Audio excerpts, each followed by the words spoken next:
हर बाज की जिंदगी में बढ़ते उम्र की मोड़ पर एक ऐसा समय आता है जहां उसके सामने पहले दो रास्ते सरल हैं और तुरंत समाधान देने वाले होते हैं, और वहीं तीसरा रास्ता कठिन और पीड़ा देने वाला होता है। लेकिन बाज पीड़ा को चुनता है और यहीं से शुरू होता है बाज का पुनर्जन्म। हमारी ज़िंदगी में कई ऐसे मौके आते हैं जब हमें परेशानियों का सामना करना पड़ता है। कई लोग तो जीवन में संघर्ष कर आगे निकल जाते हैं और कई अपने हालातों से हार मानकर खुद को ज़िंदगी के हवाले कर देते हैं। ऐसे में हमारी ज़िंदगी और हमारा खुद का कोई वजूद नहीं रहता। दुनिया उसी को सलाम करती है जो अपनी किस्मत खुद लिखते हैं, और सिर्फ इंसान ही नहीं, कुदरत में हर प्राणी के साथ ऐसा होता है। तो आइए जानते हैं बाज के जीवन से जुड़ी आश्चर्यजनक किंतु एक ऐसा सत्य जो हम सबको प्रेरणा देगा।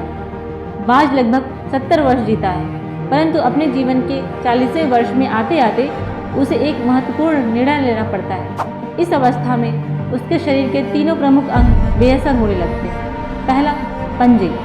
पंजे लंबे और लचीले हो जाते हैं और शिकार को पकड़ने में कमज़ोर हो जाते हैं। दूसरा, चोंच। चोंच आगे की तरफ मुड़ जाती है और भोजन निगलने में मुश्किलें पैदा करने लगती है। तीसरा, पंख। पंख भारी हो जाते हैं और सीने से चिपकने के कारण पूरे खुल नहीं पाते हैं और उड़ानें सीमित कर देते हैं। भोजन ढूंढना, भोजन पकड़ना और भोजन खाना, तीनों प्रक्रियाएं अपनी धार खोने लगती हैं। उसके पास 3 ही रास्ते बचते हैं, या तो अपने शरीर छोड़ दे, या अपनी प्रवृत्ति छोड़ गिद्ध की तरह त्यागी हुई भोजन पर निर्भर हो जाए, या फिर स्वयं को फिर से स्थापित करे। पहले 2 रास्ते सरल और तुरंत समाधान देने वाले हैं, वहीं तीसरा अत्यंत पीड़ादायी और लंबा। बाज पीड़ा चुनता है और स्वयं को फिर से स्थापित करता है। वह किसी ऊंची पहाड़ी पर जाता है, एकांत में अपना घोंसला बनाता है और तब शुरू करता है पूरी प्रक्रिया।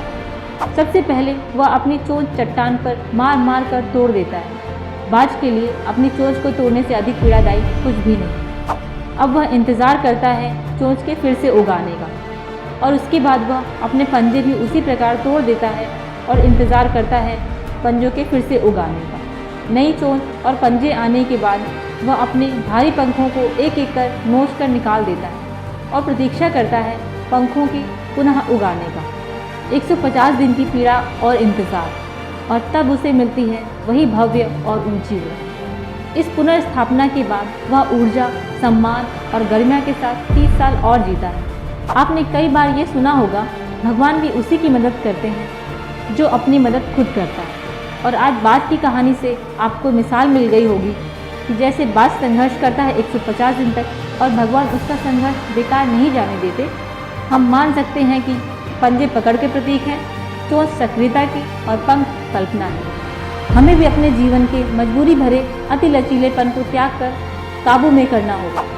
बाज के पंखों की तरह हमें भी आलस पैदा करने वाली एक वक्र मानसिकता को त्याग कर ऊर्जा से भरी सक्रियता दिखानी होगी। बाज की चोंच की तरह हमें भी भूतकाल में जकड़े अस्तित्व के भारीपन को त्याग कर कल्पना की आज़ाद उड़ाने भरने होंगी। बाज के पंखों की तरह 150 दिन न सही, 1 माह ही बिताया जाए स्वयं को दोबारा स्थापित करने में। जो शरीर और मन से चिपका हुआ है उसे तोड़ने और नोचने में पीड़ा तो होगी।